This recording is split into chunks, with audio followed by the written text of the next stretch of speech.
হাফেজ সাহেব না? হাফেজ সাহেব আসসালামু আলাইকুম। ওয়ালাইকুম আসসালাম ওয়া রাহমাতুল্লাহি ওয়া বারাকাতুহু। জান্নাতুল ফিরদাউস। হাফেজ সাহেব ভালো আছেন? আলহামদুলিল্লাহ আলহামদুলিল্লাহ, আমি ভালো আছি। আপনি কেমন আছেন? কাইফা হালুকা? হুজুর কি বললে তা জানি, যা বলবে। হুজুর আমার একটা মাসলা জানা ছিল। জি বলুন বলুন, আপনাদের মাসলা মাসাইল দেওয়ার জন্য তো আমার আগমন। ও তা ওই সামনে তো রোজার মাস আসছে, তা আমি কি আমার বইয়ের একটু চুরি করে আই লাভ ইউ বলতে পারবা না হুজুর?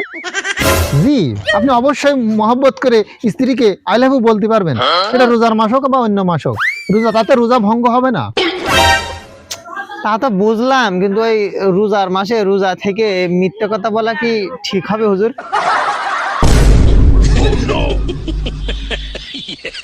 বাবু উল্টা পাল্টা মাসলা করে।